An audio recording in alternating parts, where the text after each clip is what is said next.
हाँ जी नमस्कार, आप सभी का स्वागत है मेरी इस ऑनलाइन क्लास में। कैसे हैं आप सब लोग। चलिए शुरुआत करते हैं आज की क्लास की। आज जो हमारी क्लास रहेगी वो भारतीय संविधान के बारे में रहेगी। पिछली क्लासों में हम राजस्थान ज्योग्राफी, राजस्थान इतिहास, विश्व भूगोल इन सब की क्लासेस ले चुके हैं। आज से हमारी जितनी भी क्लासेस हैं वो भारतीय संविधान को लेकर के रहेंगी। कोई भी आगामी परीक्षा, चाहे वो हमारी व्याख्याता भर्ती परीक्षा हो, रीट हो, पटवार हो, राजस्थान पुलिस हो, एसएससी की कोई भी हो, रेलवे की कोई भी हो, बैंक की कोई भी परीक्षा हो, उनमें जीके के पेपर में संविधान का एक महत्वपूर्ण स्थान रहता है। तो हम जिस तरीके से कोई भी टॉपिक जो किसी आगामी परीक्षा में है उसकी अलग अलग प्लेलिस्ट बना करके मैं आपको अपलोड कर दूंगा। बाकी का हम टोटली संविधान पढ़ेंगे, शुरुआत से लेकर के अंत तक जितना भी संविधान है, जितने भी अनुच्छेद हैं, जितने भी भाग हैं, उन सब के बारे में चर्चा करेंगे। अगर आप मेरी क्लास पर नए हैं तो चैनल को शेयर करें, सब्सक्राइब करें और दोस्तों तक इसे पहुंचाएं। चलिए शुरुआत करते हैं आज की क्लास संविधान को लेकर के। देखिए, अगर हम संविधान की बात करते हैं तो शुरुआत से लें तो संविधान शब्द लैटिन भाषा का शब्द है। संविधान शब्द लैटिन भाषा का शब्द है। कौन से शब्द से इसकी उत्पत्ति हुई है? तो वो शब्द है कॉन्स्टिट्यूरे। कौन सा शब्द है? कॉन्स्टिट्यूरे, यानी कि विधि का संगठन। विधि का संगठन कॉन्स्टिट्यूरे का मतलब होता है। और संविधान का मतलब भी वो है जो विधि का संगठन होता है, यानी कि देश की सरकार अपने शासन को चलाने के लिए कानूनों को जिस ग्रंथ में रखती है, कानूनों को, विधि को जिस तरीके से संगठन करके एक पुस्तक में रखती है, उसे संविधान कहते हैं। क्या कहते हैं? संविधान। उसकी कई तरीके से परिभाषा हो सकती है, लेकिन देश की सरकार अपने शासन को चलाने के लिए विधि के संगठित रूप में जिस ग्रंथ या पुस्तक का अध्ययन करती है उसे हम संविधान कहते हैं। और संविधान शब्द कॉन्स्टिट्यूरे शब्द से उत्पन्न हुआ है, जो लैटिन भाषा का एक शब्द है। कौन सी भाषा का शब्द है? लैटिन भाषा का शब्द है। अगर हम विश्व की बात करते हैं कि विश्व में सर्वप्रथम संविधान की मांग किसने की? अगर हम बात करते हैं कि विश्व में सर्वप्रथम संविधान की मांग किसने की, तो विश्व में सर्वप्रथम संविधान की मांग करने वाले ब्रिटिश नागरिक हैं। ब्रिटिश नागरिक हैं। इनका नाम क्या है? Sir Henry man. क्या नाम है? सर हेनरी मैन पहले ऐसे इंसान हैं जिन्होंने लिखित रूप में कभी कहीं भी किसी संविधान की होने की, किसी सरकार के संविधान की होने की मांग की। कौन है? सर हेनरी मैन है। कौन से देश के हैं? इंग्लैंड के हैं। कौन से नागरिक? तो ब्रिटिश नागरिक हैं। तो ये कहां की बात है? विश्व की बात है। कहां की बात है? विश्व की। अगर हम एशिया में बात करें कि एशिया में सर्वप्रथम कहां मांग की गई थी? एशिया में सर्वप्रथम मांग कहां की गई थी संविधान की? तो एशिया में सर्वप्रथम मांग की गई थी जापान देश में। कहां की गई थी? जापान देश में सर्वप्रथम एशिया में संविधान की मांग की गई थी। अगर हम भारत की बात करें कि भारत में सर्वप्रथम संविधान की मांग कब हुई और किसने की? सर्वप्रथम मांग, संविधान की बात कर रहे हैं, मांग कोई और मांग नहीं है, संविधान की मांग है। तो भारत में सर्वप्रथम संविधान की मांग किसके द्वारा की गई थी? तो ये की गई थी M.N. राय। पूरा नाम मानवेंद्र नाथ राय। आप लिख सकते हैं, मानवेंद्र नाथ राय ने सर्वप्रथम भारत में संविधान की मांग की कानूनी रूप से। कैसे रूप से? कानूनी रूप से। और कब की? तो इन्होंने मांग की थी 1934 में। क्लियर है सर? ये कानूनी रूप से संविधान की मांग है। आप ये मत कहना कि 1895 में स्वराज विधेयक में बाल गंगाधर तिलक ने संविधान की मांग, स्वराज की मांग की थी। हम वहां पे नहीं चल रहे हैं, हम कानून रूप से बात कर रहे हैं। विश्व में सर्वप्रथम ब्रिटिश नागरिक सर हेनरी मैन ने कानून की मांग की, संविधान की मांग की। एशिया में कानूनी रूप से सबसे पहले जापान देश में मांग हुई संविधान की। और भारत में सर्वप्रथम मांग किसने की? M.N. राय, मानवेंद्र नाथ राय ने की, कानूनी रूप से मांग की। और कब की? 1934 में, 1934 में। अगर हम बात करते हैं कि विश्व में सबसे पहले संविधान सभा बनी, विश्व में सर्वप्रथम संविधान बना या संविधान सभा बनी, संविधान बना, तो देखिए संविधान सबसे पहले बना है विश्व में यूएसए का। सबसे पहले विश्व में संविधान किसका बना है? यूएसए का। कब बना है? 4 मार्च 1789 89 को 1789 को विश्व में सर्वप्रथम सबसे पहले संविधान बना यूएसए का। मांग भी 1789 में, अगर बात करें संविधान सभा सबसे पहले किसकी बनी तो 1789 में वो भी किसकी बनी, यूएसए की। किसकी बनी? यूएसए की, संयुक्त राज्य अमेरिका की बनी। अगर हम बात करते हैं तो ये कैसा संविधान है, तो ये विश्व का सबसे छोटा व लिखित संविधान है। ये लिखित संविधान है और विश्व का सबसे छोटा संविधान है। कहां का? यूएसए का। कहां का है? यूएसए का है। क्लियर है? सीधी सी बात। लैटिन भाषा के शब्द कॉन्स्टिट्यूटे से उत्पन्न हुआ है, कॉन्स्टिट्यूशन, जिसको संविधान बोलते हैं। विश्व में सर्वप्रथम संविधान की मांग सर हेनरी मैन ब्रिटिश नागरिक ने की। एशिया में सर्वप्रथम मांग जापान देश में हुई।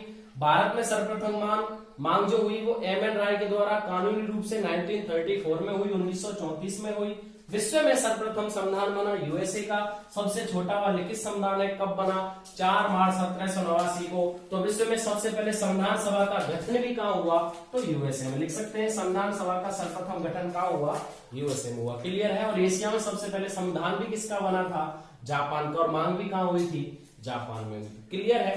और अब हम चर्चा करेंगे भारत में संवैधानिक शुरुआत। चलिए आप इसका स्क्रीनशॉट ले सकते हैं, लिख सकते हैं, नोट्स बनाते चलिए आप सर साथ साथ। आपसे मेरा वादा है कि संविधान एक बार पढ़ने के बाद जो भी टॉपिक हम पढ़ेंगे, जिस भी टॉपिक को मैं आपको क्लियर कराऊंगा, आपको कभी भी किसी भी परीक्षा के लिए मुझे नहीं लगता कि आपको दोबारा पढ़ना पड़ेगा संविधान। मेरी पूरी मेहनत रहेगी इस पर कि आपको कभी दोबारा संविधान पढ़ने की जरूरत नहीं पड़े और उसी तरीके से आप सारे नोट्स बनाते चलें। संविधान की बात करते हैं। भारत में शुरुआत, भारत में शुरुआत करते हैं कि भारत में संवैधानिक शुरुआत कैसे हुई। देखिए, भारत में यूरोपियों का आगमन हुआ। यूरोपियों में ईस्ट इंडिया कंपनी का भारत में आगमन होता है। प्लासी का युद्ध होता है, बक्सर का युद्ध होता है, आंग्ल मराठा युद्ध होते हैं, आंग्ल मैसूर युद्ध होते हैं। इन सब युद्धों के होने के बाद जब हम भारतीय इतिहास पढ़ेंगे तो इनके बारे में ढंग से चर्चा करें। बाकी अगर मैं उनको ही लेके बैठ जाता हूं तो 2-3 दिन क्लासेस उसी में चली जाएंगी हमारी, ठीक है ना। तो हमको उनके बारे में चर्चा नहीं करनी है। इन सबके बाद ईस्ट इंडिया कंपनी, हम सबसे बड़ी बात किसकी करते हैं? East India company, EIC, east India company का भारत पर लगभग कई क्षेत्रों पर शासन हो जाता है। लेकिन अभी इनका शासन पूरे भारत पर नहीं है, अभी केवल ये भारत में आए हैं, ठीक है ना। तो इनका जो आधिपत्य है वो बंगाल पर है, क्योंकि इन्होंने शुजाउद्दौला, सिराजुद्दौला, उन दोनों को हरा करके बंगाल को जीत लिया। मराठाओं पर बम्बई पर है, क्योंकि कई चतुर्थ आंग्ल मराठा युद्ध के बाद इन्होंने बम्बई को जीत लिया। कई सारे युद्धों ने फिर मैसूर को भी जीत लिया। तो इन क्षेत्रों पर इनका प्रमुख राज है। एक मद्रास, क्लियर है, एक चेन्नई और एक बम्बई, और एक अगला जो एरिया वो कौन सा है? बंगाल का। कौन सा एरिया है? बंगाल का। इन चारों क्षेत्रों पर अंग्रेजों का राज है। अंग्रेजों ने सर्वप्रथम एक कानून लागू किया जिस तरीके से भारत में कोई लिखित वक्तव्य अंग्रेजों का आया, यानी कि पहली बार कोई लिखित वक्तव्य भारत में जब अंग्रेजों का आया तो वो कब आया? वो आता है 1773 का रेगुलेटिंग एक्ट बनके। 1773 का रेगुलेटिंग एक्ट बनके, यानी कि भारत में संवैधानिक शुरुआत 1773 के रेगुलेटिंग एक्ट से होती है। क्लियर है ये सब? अच्छा, अब 1773 के रेगुलेटिंग एक्ट में क्या क्या हुआ? सबसे पहली बात, भारत में संविधान का शुरुआती एक्ट है। शुरुआती एक्ट यानी कि कानून, सबसे पहला कानून बना। कौन से संविधान का? ब्रिटिश संविधान का। ब्रिटिश संविधान का भारत में शुरुआती एक्ट 1773 का रेगुलेटिंग एक्ट है, जिस समय ब्रिटिश प्रधानमंत्री लॉर्ड नॉर्थ थे।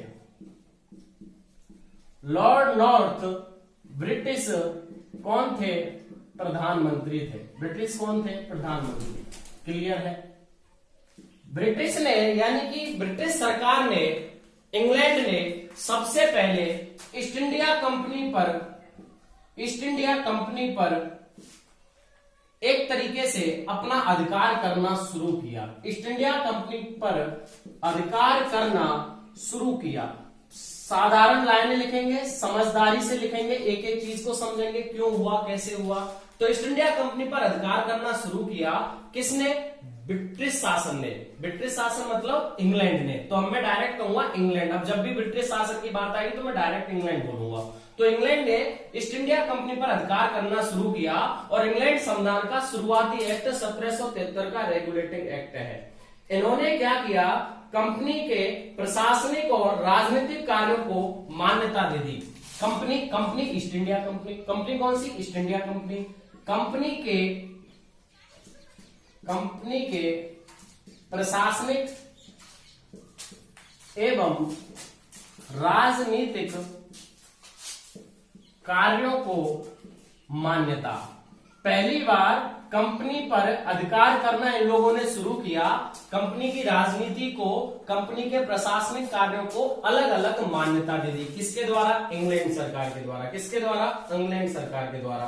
बंगाल के गवर्नर को, बंगाल का क्योंकि प्रमुख शासन इनका बंगाल पे था, तो बंगाल के गवर्नर को गवर्नर जनरल बना दिया। बंगाल के गवर्नर को गवर्नर जनरल बना दिया। और पहला जो गवर्नर जनरल है वो कौन बना? Warren Hastings. वारेन हेस्टिंग्स पहला गवर्नर जनरल बना, जो बंगाल का अंतिम गवर्नर था। बंगाल का कौन था? अंतिम गवर्नर था। इसकी सदस्य टीम 4 लोगों की कर दी। याद रखिए, गवर्नर जनरल की कार्यकारी टीम 4 सदस्यीय कार्यकारी टीम बन गई। किसकी? गवर्नर जनरल की।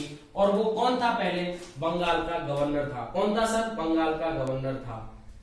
मद्रास, बम्बई, देखिए मद्रास, बम्बई एवं बंगाल, इन तीनों को, बंगाल, मद्रास, बम्बई एवं बंगाल के गवर्नरों को गवर्नर जनरल के अधीन कर दिया। गवर्नर जनरल के अधीन कर दिया। पहले नोट लगा के लिख सकते हैं आप, पहले मद्रास, बम्बई और बंगाल का जो गवर्नर था वो अपना अलग अलग कार्य क्षेत्र के हिसाब से शासन करते थे। बंगाल पर अलग गवर्नर कानून बनाता था, बम्बई पर अलग बनाता था, मद्रास पर अलग बनाता था। लेकिन 1773 के रेगुलेटिंग एक्ट के तहत बंगाल के गवर्नर जनरल के नीचे बंगाल के गवर्नर का, स्वयं बंगाल का गवर्नर जो दूसरा है, बम्बई के गवर्नर का और मद्रास के गवर्नर का, तीनों को अधिकार दे दिया। किसके हाथ में दे दिया? बंगाल के गवर्नर जनरल के हाथ में दे दिया। कलकत्ता में इसके तहत सर्वोच्च न्यायालय की स्थापना हुई। कलकत्ता में सर्वोच्च न्यायालय की स्थापना किसके तहत हुई? 1773 के रेगुलेटिंग एक्ट के तहत इंग्लैंड सरकार ने ईस्ट इंडिया कंपनी को कहा कि कलकत्ता में सर्वोच्च न्यायालय की स्थापना करो और उसमें 4 मुख्य न्याय, मतलब एक मुख्य और 3 अलग। कब हुई ये कर लेते हैं। 1773 के रेगुलेटिंग में तो आया, लेकिन स्थापना कब हुई? 26 मार्च 1774 को। स्थापना कब हुई? 26 मार्च 1774 को सर्वोच्च न्यायालय की स्थापना हुई। इसमें एक मुख्य न्यायाधीश एवं 3 अन्य न्यायाधीश थे। मुख्य कौन था? एलिजा एम्प्रे। क्वेश्चन है, आता रहता है साहब। एलिजा एम्प्रे मुख्य न्यायाधीश थी। अलग कौन कौन थे? लिम्बेस्डर, हाइड और चैम्बर्स। ये 3 व्यक्ति कौन थे? अपर, मतलब दूसरे अन्य न्यायाधीश थे। तो 1+3 सर्वोच्च न्यायालय में एक मुख्य न्यायाधीश, 3 अन्य न्यायाधीश। स्थापना कब हुई? 26 मार्च 1774 को। कौन से एक्ट के तहत? तो 1773 के रेगुलेटिंग एक्ट के तहत। अगर मान लो इस सर्वोच्च न्यायालय के विरुद्ध आपको अपील करनी है, भाई सर्वोच्च न्यायालय आपकी बात नहीं मान रहा है, आपकी बात इसमें मन नहीं रही है, तो आपको अपील करनी होगी अपील कहां होगी? प्रिवी काउंसिल में। कहां होगी सर? प्रिवी काउंसिल में। और प्रिवी काउंसिल क्या है? ब्रिटिश संसद है। क्या है? ब्रिटिश संसद है। क्या है? ब्रिटिश संसद, यानी कि जो इंग्लैंड की संसद थी, जहां इंग्लैंड की सरकार बैठती थी, उसका नाम है प्रिवी काउंसिल। और प्रिवी काउंसिल के विरुद्ध, प्रिवी काउंसिल में अपील की जाएगी किसके विरुद्ध?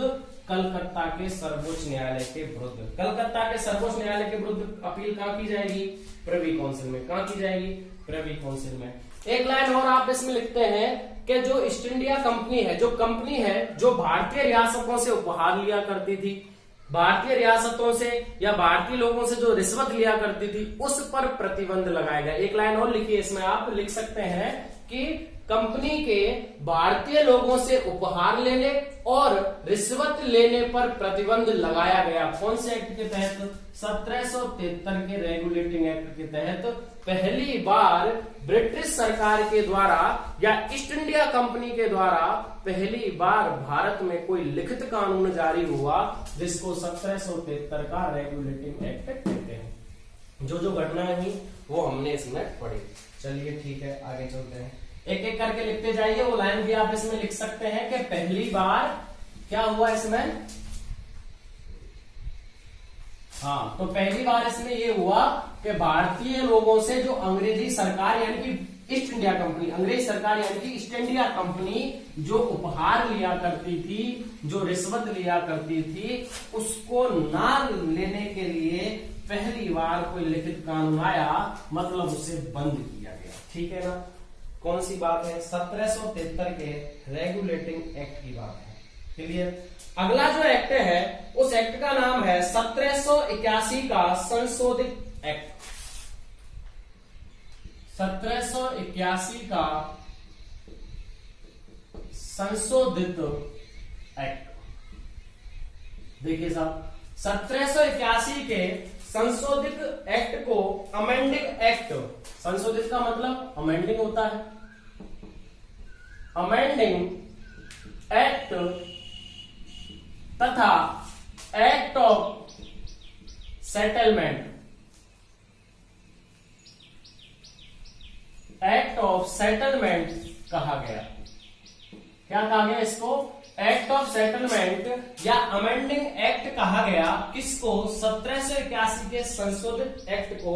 यह, इसमें आप केवल एक लाइन लिखिए, यह ऐसा एक्ट था जिसके तहत 1773 के रेगुलेटिंग एक्ट में कुछ बदलाव किए गए। बस एक लाइन।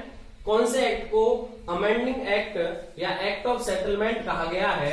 तो वो 1781 के संशोधित एक्ट को कहा गया है, जिसके तहत 1773 के रेगुलेटिंग एक्ट में कुछ बदलाव किए गए। क्लियर है सर? चलिए आगे चलते हैं। 1781 के बाद जो प्रमुख एक्ट आया उसका नाम है 1784 का पिट्स इंडिया एक्ट। 1784 का पिट्स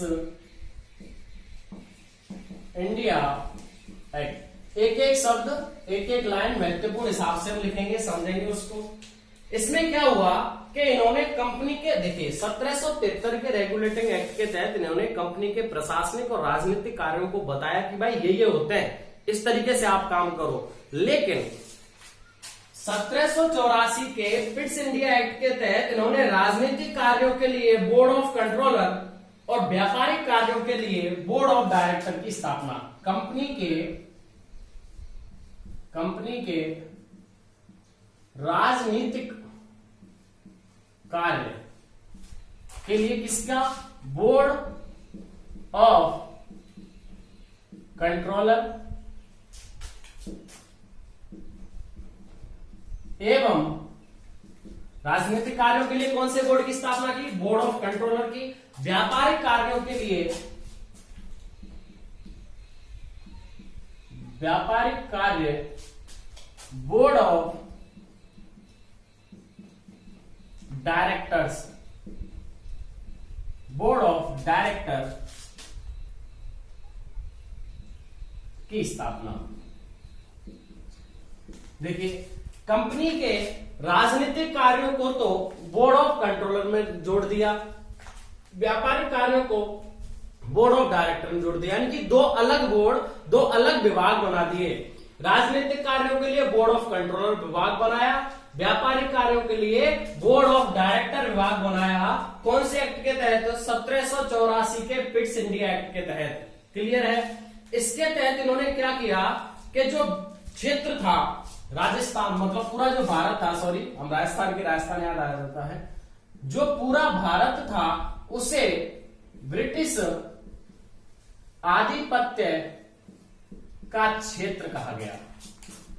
यानी कि जहां जहां भारत शासन कर रहा था, अभी पूरे भारत पे नहीं है, जहां जहां भारत पे ब्रिटिश शासन कर रहा था, इंग्लैंड सरकार, ईस्ट इंडिया कंपनी शासन कर रही थी, उस क्षेत्र को ब्रिटिश आधिपत्य का क्षेत्र कहा जाने लगा। जहां जहां ब्रिटिश सरकार यानी कि ईस्ट इंडिया कंपनी शासन कर रही थी, उस क्षेत्र को ब्रिटिश आधिपत्य का क्षेत्र कहा जाने लगा और द्वैध शासन की व्यवस्था की शुरुआत हुई।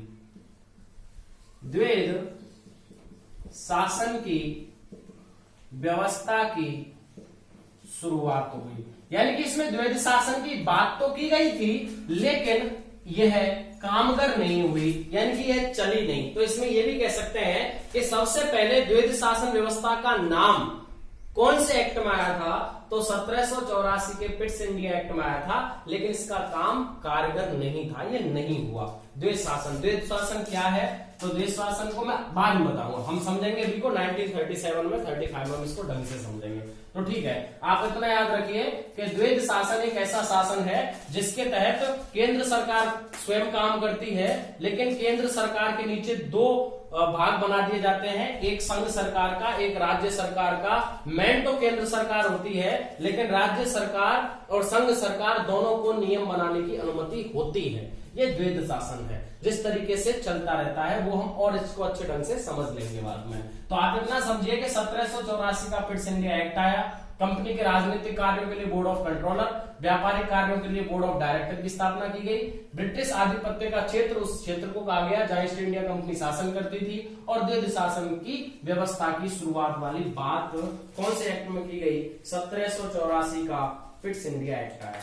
इसके बाद 1813 का चार्टर अधिनियम आया। 1813 का चार्टर अधिनियम आया।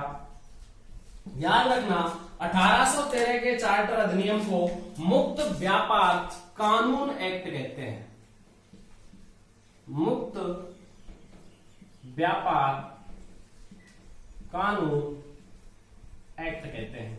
एक चीज और है जो मैं आपको कंफर्म यही करा देता हूं, संशोधित एक्ट का मतलब अमेंडिंग एक्ट होता है। ये इंग्लिश और हिंदी है, इंग्लिश में अमेंडिंग, हिंदी में संशोधित। एक्ट ऑफ सेटलमेंट यानी कि उसमें विचार किए गए हैं। तो एक्ट ऑफ सेटलमेंट 1784 के पिट्स इंडिया एक्ट को नहीं कहा जाता है, कई बुकों में लिखा हुआ है। एक्ट ऑफ सेटलमेंट 1781 के संशोधित एक्ट को ही कहा जाता है।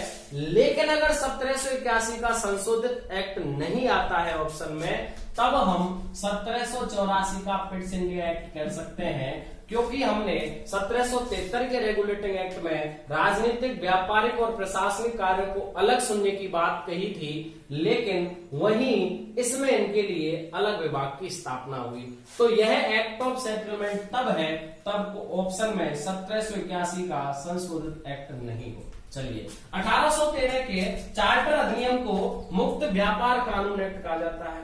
इसके तहत कंपनी के एकाधिकार को समाप्त किया गया। इसके तहत लिखते हैं, चलिए, कंपनी का एकाधिकार समाप्त, कंपनी का एकाधिकार समाप्त किया गया। भाई कंपनी का जो कंपनी अकेली वो कर रही थी, एक तरीके से व्यापार कर रही थी भारत में, उसको इन लोगों ने समाप्त किया, इंग्लैंड सरकार ने। और सभी कंपनियों को व्यापार का अधिकार, और सभी कंपनियों को व्यापार का अधिकार दिया गया। कौन से एक्ट के तहत? 1813 के चार्टर अधिनियम एक्ट के तहत कंपनी के एकाधिकार को समाप्त किया गया और जितनी भी कंपनियां थी, ब्रिटिश कंपनियां, उन सभी को व्यापार करने का अधिकार दिया गया। चीन और पड़ोसी देशों से, चीन व अन्य पड़ोसी देशों से चाय के व्यापार की अनुमति मिली, व्यापार की अनुमति दी गई सभी कंपनियों को। किसके द्वारा? इंग्लैंड सरकार के द्वारा। इंग्लैंड सरकार के द्वारा सभी कंपनियों को चाय के व्यापार की अनुमति दी गई। कोलकाता, बंबई व चेन्नई की सरकारों के मध्य कानून बनने लगे। कोलकाता, बंबई व चेन्नई, चेन्नई वही अपना मद्रास, कोलकाता, बंबई व चेन्नई की सरकारों के मध्य जो कानून बनने लगे, उन कानूनों को ब्रिटिश में, इंग्लैंड सरकार में अनुमोदन करना अनिवार्य कर दिया। यानी कि कोलकाता, बंबई, चेन्नई सरकार कोई कानून बनाएगी तो उसका अनुमोदन, यानी कि उसे कहां से प्रस्ताव लेना पड़ेगा? उसका अनुमोदन प्रिवी काउंसिल में होगा। प्रिवी काउंसिल मतलब, प्रिवी काउंसिल समझना बहुत आसान है, प्रिवी काउंसिल में होगा, ब्रिटिश संसद में होगा। अगर कोई भी कानून बनाना पड़ेगा तो उसको वहां पर अनुमोदन करवाना अनिवार्य होगा।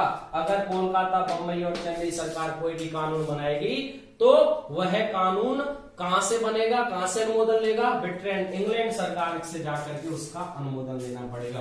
कौन से एक्ट में है?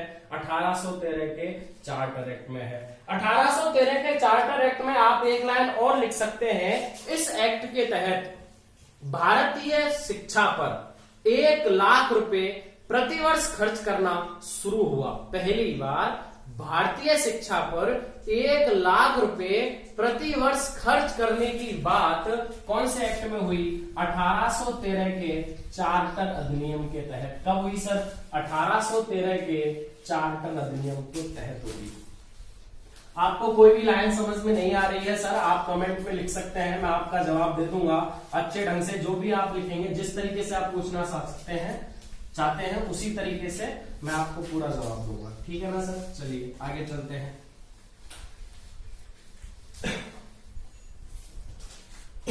1813 के बाद 1833 का चार्टर अधिनियम आता है। 1833 का चार्टर अधिनियम आता है। क्लियर है? कब आता है? 1813 के अधिनियम के बाद।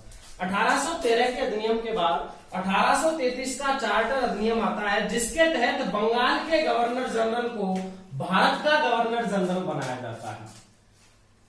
यानी कि जो ईस्ट इंडिया कंपनी का शासन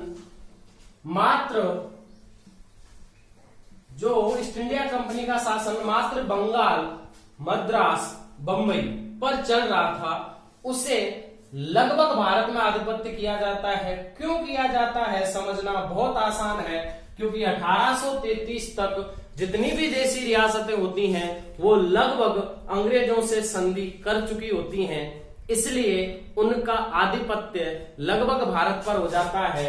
अभी हुआ नहीं है, लेकिन मूलतः भारत पर आधिपत्य अभी हुआ नहीं है, लेकिन मूलतः भारत पर आधिपत्य करने की शुरुआत हो जाती है और बंगाल के गवर्नर जनरल को भारत का गवर्नर जनरल बनाया जाता है।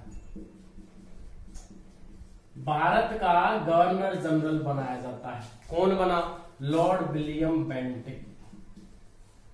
लॉर्ड विलियम बेंटिक ऐसा मानव है जो बंगाल का अंतिम तो गवर्नर जनरल था और भारत का प्रथम गवर्नर जनरल था। कौन था?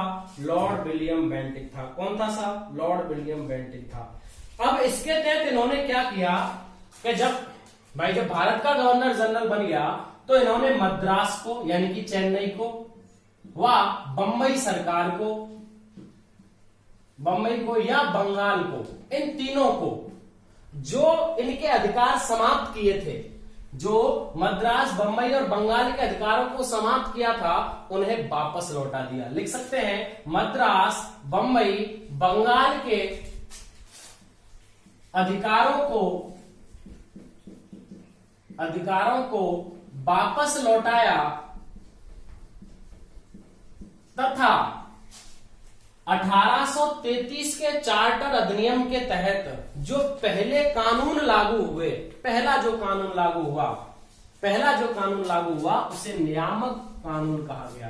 पहला कानून लागू हुआ उसे क्या नाम दिया गया? नियामक कानून। तो आपसे पूछा जाएगा कि नियामक कानून का संबंध कौन से एक्ट से है? तो वो 1833 के चार्टर अधिनियम के तहत है, जिसमें बंगाल, मद्रास, चेन्नई की सरकार जो थी उन सरकारों के जो अधिकार इन्होंने छीने थे। अभी मैंने आपको बताया था कि मद्रास, बंबई और जो बंगाल था उनके जितने भी अधिकार थे उनको एकजुट कर दिया। किसके लिए एकजुट कर दिया? कलकत्ता के लिए, यानी कि बंगाल के गवर्नर जनरल के लिए एकजुट कर दिया था 1773 के रेगुलेटिंग एक्ट के तहत। लेकिन 1833 के चार्टर अधिनियम के तहत उन कानूनों को, उन अधिकारों को उनको वापस लौटा दिया और जो पहला कानून लागू हुआ उसे नियामक कानून कहा गया। कौन से एक्ट में? 1833 के चार्टर अधिनियम के एक्ट में। इसके तहत प्रथम विधि आयोग की स्थापना हुई। इसी एक्ट के तहत हमको लिखना है कौन से एक्ट के तहत प्रथम विधि आयोग की स्थापना हुई। तो प्रथम विधि आयोग की स्थापना इसी एक्ट के तहत हुई। किसने करी? लॉर्ड मैकाले ने। लॉर्ड मैकाले ने प्रथम विधि आयोग की स्थापना की या प्रथम विधि आयोग का गठन किया। देखिए इसमें सबसे बड़ी बात क्या है? प्रथम विधि आयोग की स्थापना हुई 1833 के चार्टर अधिनियम के तहत। जो सिविल सेवाएं थी, जो ब्रिटिश सरकार के द्वारा भारत में सिविल सेवाएं चलाई जा रही थी, उनमें भारतीयों की नियुक्ति का प्रावधान आया। भारतीयों की नियुक्ति का सबसे पहले जो प्रावधान है वो कब आया? 1833 के चार्टर अधिनियम के तहत आया। लेकिन जब यह इसका अनुमोदन होने के लिए ब्रिटिश संसद में गया तो वहां के जो संसद के सदस्य थे, जिनको कोर्ट ऑफ डायरेक्टर्स के नाम से जानते थे, जो भारतीय जितनी भी घटनाएं होती थी उन पर अनुमोदन करता था, कोर्ट ऑफ डायरेक्टर जिसको कहते थे, उन्होंने मना कर दिया। तो आप ये लाइन जरूर लिख सकते हैं। इसमें लिखिए, इस अधिनियम के तहत सिविल सेवाओं में भारतीयों की नियुक्ति का प्रावधान आया, लेकिन court of directors, board of directors नहीं, वो तो भारत में था, कोर्ट ऑफ डायरेक्टर्स कोष्टक लिख लो, ब्रिटिश संसद के सदस्य कोष्टक बंद ने अनुमोदन नहीं किया, यानी मना कर दिया। क्लियर है? कौन सा एक्ट है? 1833 का चार्टर अधिनियम एक्ट। कौन सा एक्ट है? 1833 का चार्टर अधिनियम एक्ट है। आगे चलते हैं, 1853 का चार्टर एक्ट। 1853 का चार्टर एक्ट कब आया साहब? 1853 में आया। कब आया? 1853 में। याद रखना, यह एक्ट जो पारित हुआ था वो लॉर्ड डलहौजी की रिपोर्ट पर पारित हुआ था। पूछा गया क्वेश्चन ऐसा, डलहौजी की रिपोर्ट पर पारित हुआ था कि बताइए साहब, जो अपना 1853 का चार्टर एक्ट है वो किसकी रिपोर्ट पर पारित हुआ था, आधारित था? तो किसकी रिपोर्ट पर पारित हुआ था, किसकी रिपोर्ट पर आधारित था? तो ये था साहब लॉर्ड डलहौजी की रिपोर्ट पर आधारित था 1853 का चार्टर एक्ट। इसके तहत इन्होंने गवर्नर जनरल की नई विधान परिषद का गठन किया, यानी कि गवर्नर जनरल जो था भारत का, ठीक है ना, गवर्नर जनरल की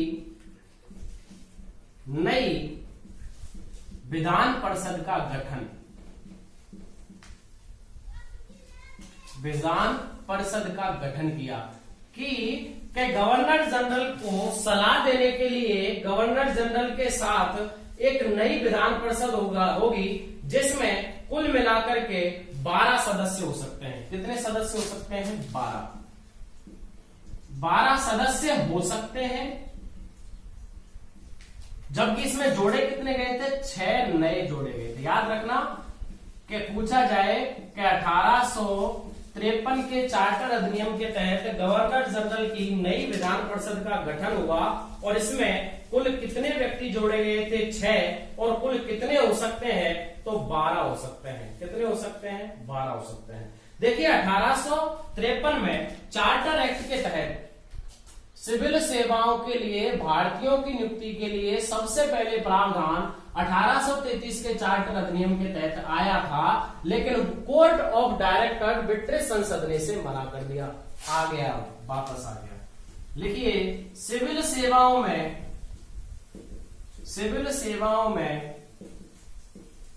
भारतीयों की नियुक्ति का प्रावधान,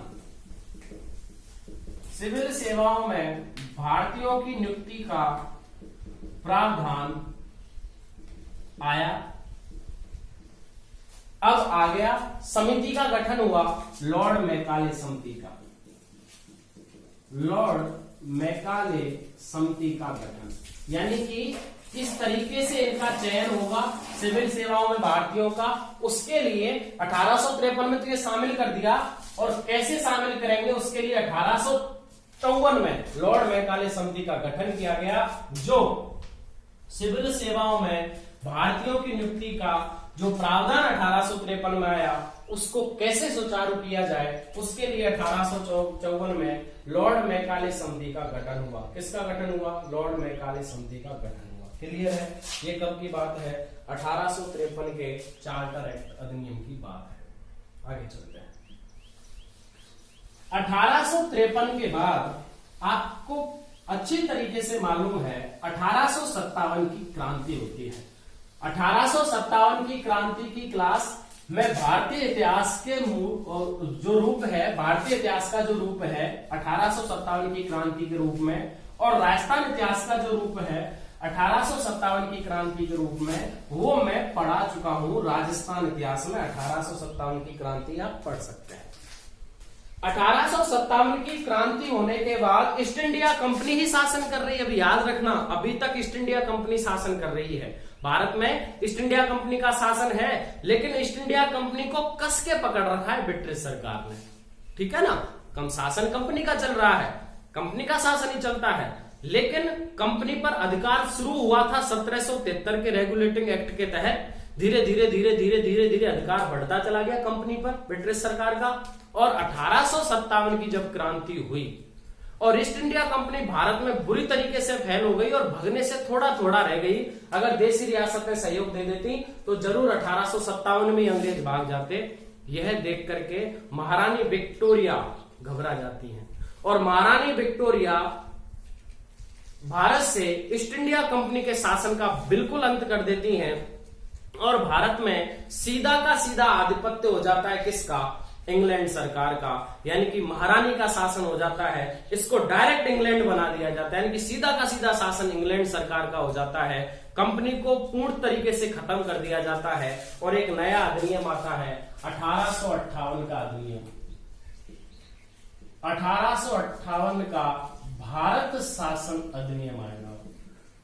अब जो भी अधिनियम आएगा तो वो भारत शासन अधिनियम के नाम से आएगा, क्योंकि अब भारत पर अधिकार हो गया 1857 की क्रांति के बाद। और 1857 की क्रांति सफल हो सकती थी अगर देशी रियासतें सहयोग करते, सिंधी लोग सहयोग करते, एकजुट होकर के क्रांति की जाती।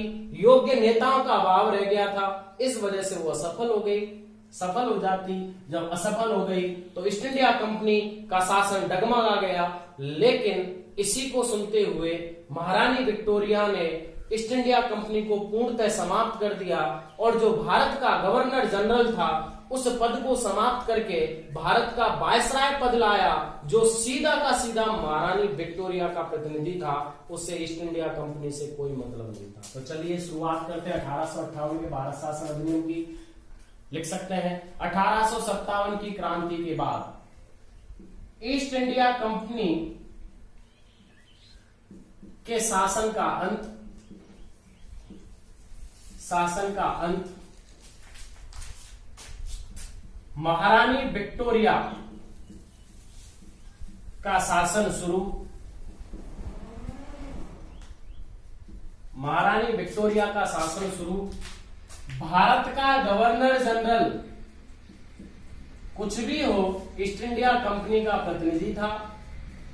चाहे ब्रिटेन ने आधिपत्य कर रखा था ईस्ट इंडिया कंपनी पर, लेकिन अब ईस्ट इंडिया कंपनी को पूर्णतः समाप्त किया गया। नया पद वायसराय, और आपको ज्ञात है कि 1857 की क्रांति के समय जो अंतिम गवर्नर जनरल था वो लॉर्ड कैनिंग था, हम पढ़ चुके हैं। उसी को नया पद दे दिया वायसराय का, और किसको बनाया? लॉर्ड कैनिंग को। अब वो किसका प्रतिनिधि है? महारानी विक्टोरिया का प्रतिनिधि है। किसका प्रतिनिधि है साहब? महारानी विक्टोरिया का प्रतिनिधि है। इन्होंने क्या किया कि जितने भी बोर्ड थे उन सबको समाप्त कर दिया, चाहे वो नियंत्रण बोर्ड था, चाहे वो नियंत्रक बोर्ड था, चाहे बोर्ड ऑफ डायरेक्टर था, चाहे बोर्ड ऑफ कंट्रोलर था, सबको समाप्त कर दिया। कौन से अधिनियम के तहत? 1858 के भारत शासन अधिनियम के तहत। इन्होंने क्या किया कि भारत के सचिव का पद लाए। भारत के सचिव का पद सृजित हुआ, नया पद आया। इसके तहत इन्होंने क्या किया कि जो वायसराय है उसका सहयोगी भारतीय सचिव है। इसका जो वायसराय है उसका सहयोगी कौन है? भारतीय सचिव है। अब वायसराय तो इंग्लैंड की सरकार की संसद में जाके प्रिवी काउंसिल में बैठ नहीं रहा है, उसकी जगह यानी कि भारत के प्रतिनिधि के रूप में भारतीय सचिव जाकर के इंग्लैंड की सरकार की जो प्रिवी काउंसिल है, जो संसद है, उसमें बैठेगा। नया पद कौन है? भारतीय सचिव है, जो ब्रिटिश कैबिनेट का सदस्य है। कौन है ये? लिख सकते हैं आप, कौन है? ब्रिटिश कैबिनेट का सदस्य है। कैबिनेट का सदस्य है। किसका सदस्य है? ब्रिटिश कैबिनेट का सदस्य है। और उत्तरदायी भी किसके प्रति है? वहां की संसद के प्रति। उत्तरदायी भी किसके प्रति है? वहां की संसद के प्रति है। लेकिन ये सचिव है कहां का? भारत का। सचिव कहां का है? भारत का है, जो वायसराय के सहयोगी रूप में काम करेगा। और याद रखना, सबसे पहला सचिव बना था सर चार्ल्स वुड। लिख लीजिए, प्रथम सचिव। एक एक चीज को बड़े अच्छे ढंग से हम समझ रहे हैं। मैं फालतू की और चीजें भी नहीं आपको बताने की कोशिश कर रहा हूं, सिर्फ वही कर रहा हूं जो हमारी भारतीय संविधान से संबंधित है। कहानियां नहीं है कैसे आया, क्यों आया, कब आया, कहां बैठा, नहीं। सर चार्ल्स वुड प्रथम सचिव बना, और इसकी सहायता के लिए सलाहकार समिति का गठन किया गया, जो 15 सदस्यीय थी। याद रखना, 15 सदस्यीय सलाहकार समिति का गठन।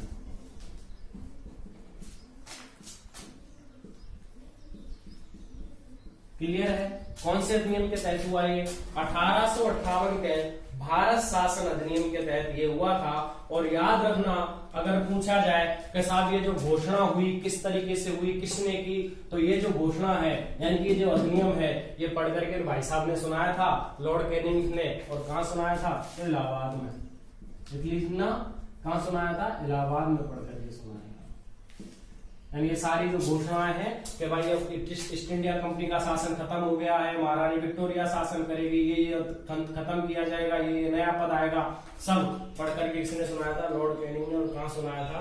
तो इलाहाबाद में सुनाया था। कहां सुनाया था सर? इलाहाबाद में सुनाया था। चलिए, 1861 का भारत शासन अधिनियम।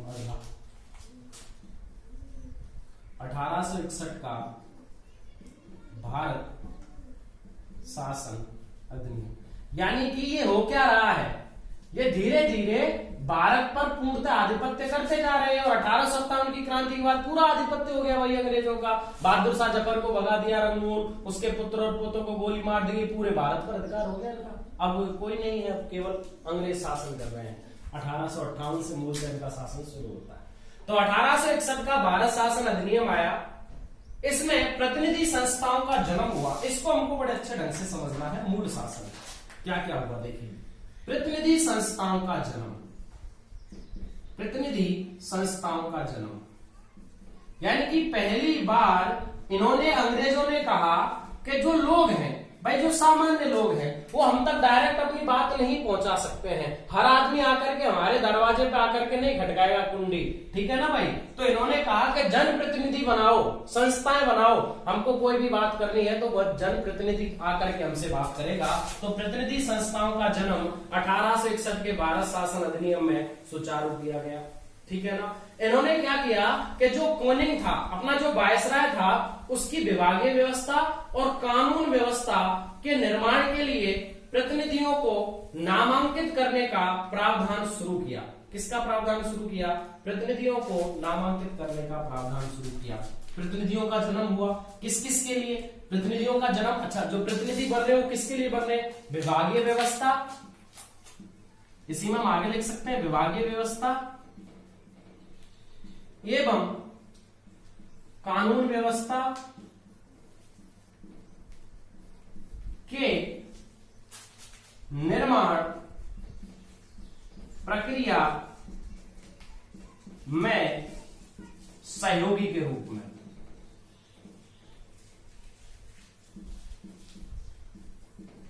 यानी कि प्रतिनिधि संस्थाओं का जन्म हुआ किस रूप में कि अगर अंग्रेज कोई कानून बनाते हैं, इंग्लैंड सरकार कोई कानून बनाती है, तो उस कानून में विभागीय व्यवस्था में कोई कानून बने, कानून निर्माण प्रक्रिया का कोई कानून बने, उसमें जनप्रतिनिधियों का सहयोग लेना पड़ेगा। यानी कि उनकी भी बात सुननी पड़ेगी कि वो क्या चाहते हैं। पहली बार अंग्रेजों ने ऐसा शुरू किया, कब? 1861 के भारत शासन अधिनियम में। आप याद रखना, इसके तहत क्या हुआ था कि 1862 में कैनिंग की जो सरकार थी, कैनिंग का जो विधान परिषद थी, कैनिंग का जो विधानमंडल था, उनमें 2-3 लोगों को जोड़ा गया था, जिनमें बनारस का एक राजा थे, बनारस के राजा थे, पटियाला के राजा थे, बनारस के राजा थे, और एक प्रमुख व्यक्ति थे जिनका नाम था सर दिनकर राव। याद आया? सर दिनकर राव। इन 3 लोगों को 1862 में लिख लीजिए, लिखी अच्छी लाइन है कि 1862 में लिखिए, 1862 में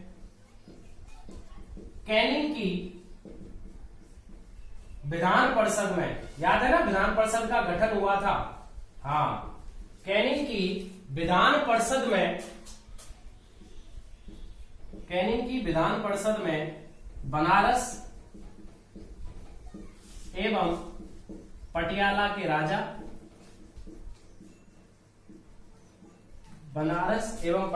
राजा, जो देखो जनप्रतिनिधि है ना, जनप्रतिनिधि संस्थाओं में से आए हैं, एवं सर दिनकर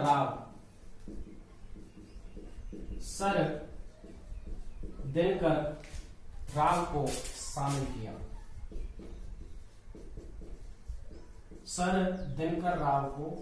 किया। कौन से अधिनियम? 1861 का भारत शासन अधिनियम के तहत ही आया और मनोनीत किया गया। किसने? लॉर्ड कैनिंग ने मनोनीत किया, अपनी विधान परिषद में मनोनीत किया, शामिल किया, यानी कि मनोनीत किया। किसने मनोनीत किया? लॉर्ड कैनिंग ने मनोनीत किया। किस किस को मनोनीत किया अपनी विधान परिषद में? बनारस, पटियाला के राजा को और सर दिनकर राव को इन्होंने मनोनीत किया। क्लियर है? पहली बात, चलिए मैं इसको मिटा देता हूं, फिर इसमें लिखते हैं। तो सर लिखते जाइए, नोट्स बनाते चले जाइए साथ साथ। कोई भी वक्तव्य है आपका, उसे आप कमेंट्स में लिख के मुझे भेजिए और शेयर जरूर करिए। देखिए, आप खुद तो सब्सक्राइब कर ही रहे हैं चैनल को, उसके साथ साथ अपने दोस्तों तक इसे भेजिए, उनको शेयर करने के लिए बोलिए। हम आपके आभारी रहेंगे सर, अगर आप ये काम कर रहे हैं तो आप इसको शेयर भी करें दोस्तों के साथ, आप खुद सब्सक्राइब करने के साथ साथ, जिससे वो भी इस क्लास का लाभ ले सके। चलिए, 1861 का भारत परिषद अधिनियम चल रहा है। इसके तहत क्या हुआ? इन्होंने गवर्नर जनरल को वीटो पावर दे दी। भाई 1861, याद रखना, वो चल रहा है। चलिए लिखते हैं, गवर्नर जनरल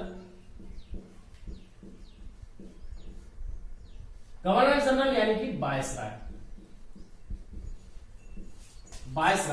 को वीटो पावर दी। अब देखो,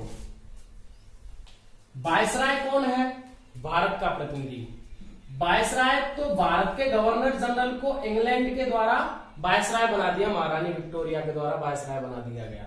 लेकिन गवर्नर जनरल पद है कहां कहां? मद्रास में है, बंगाल में है, बंबई में है। भाई जो जो प्रांत थे उनके, वहां तो उनका गवर्नर जनरल बैठा हुआ है ना, तो उन गवर्नर जनरलों को वायसराय के रूप में, वायसराय के प्रतिनिधि के रूप में, उन गवर्नर जनरल को वायसराय के प्रतिनिधि के रूप में वीटो पावर मिली। आपको लिखना है बंगाल, मद्रास, बंबई के गवर्नर जनरल को वायसराय के प्रतिनिधि के रूप में, वायसराय के प्रतिनिधि के रूप में वीटो पावर दी गई और बंगाल में, उत्तरी पश्चिमी सीमा प्रांत में तथा पंजाब में विधान परिषदों का गठन हुआ। कहां का गठन हुआ लिखिए, बंगाल में,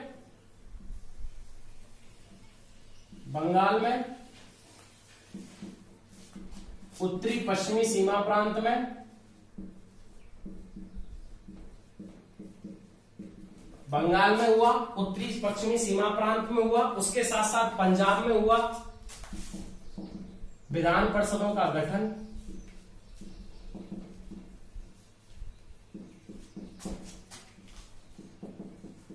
यानी कि जिस जिस प्रांत में गवर्नर जनरल थे उनको वीटो पावर दी गई। उन्होंने अपने अपने एरियाओं में विधान परिषदों के गठन की शुरुआत की, जिसमें बंगाल में हुआ, उत्तरी पश्चिमी सीमा प्रांत में हुआ। ठीक है ना, गवर्नर जनरल को वीटो पावर मिली तो बंबई, कलकत्ता, भाई वीटो पावर मिली है तो बंबई, कलकत्ता और मद्रास में न्यायालय बने। ठीक है ना भाई, कहां का न्यायालय बने, बंबई में, कलकत्ता में, मद्रास में न्यायालय बने। बंगाल में, उत्तरी पश्चिमी सीमा प्रांत में, पंजाब की में विधान परिषदों का गठन हुआ। वायसराय के प्रतिनिधि के रूप में गवर्नर जनरल को वीटो पावर मिली। ये गवर्नर जनरल कहां के हैं, अलग अलग गवर्नर जनरल हैं। ठीक है ना, अपने अपने गवर्नर जनरल है, बंगाल का है, बंबई का है, कलकत्ता का है, पंजाब का है, उत्तरी सीमा प्रांत का है। ये 5 हो गए। देखो बंगाल, ठीक है ना, बंगाल कलकत्ता एक ही बात है, बंबई 2, मद्रास 3, उत्तरी पश्चिमी सीमा प्रांत 5, 4 और पंजाब 5। यानी कि कुल मिलाकर के 5 गवर्नर जनरल सदस्य हो गए। कितने गवर्नर जनरल सदस्य हो गए, 5 लिख लेना। 5 सदस्यों को वीटो पावर दी गई थी, 5 गवर्नर जनरल को वीटो पावर दी गई थी।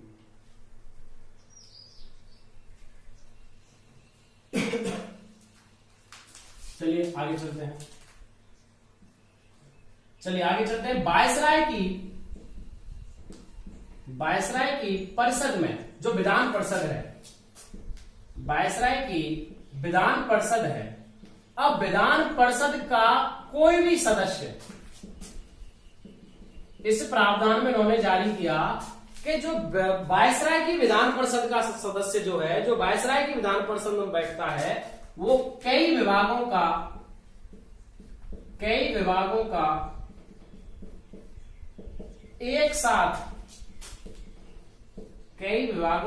एक साथ मुखिया बन सकता है। किसको मिली साहब ये शक्ति, जो व्यक्ति वायसराय की विधान परिषद में बैठता है, जो वायसराय की विधान परिषद है, वायसराय की विधान परिषद अलग से है, उसमें जो व्यक्ति बैठता है वह कई विभागों का एक साथ मुखिया बन सकता है। कौन से अधिनियम में दिया गया था, 1861 के भारत परिषद अधिनियम में दिया गया था। ठीक है ना, और वायसराय को आपातकाल में, अगर एक शक्ति और आई इसमें कि जो वायसराय है, वायसराय को आपातकाल में, अगर मान लीजिए आपातकाल चल रहा है, तो वायसराय को आपातकाल में बिना किसी से पूछे, यानी कि स्वयं विवेक से 6 महीने तक, यानी कि वायसराय जो है वो आपातकाल में बिना काउंसिल के आदेश के, यानी कि किसी से बिना पूछे आपातकाल में कोई भी आदेश 6 महीने तक जारी कर सकता है। 6 महीने तक कोई भी आदेश जारी कर सकता है,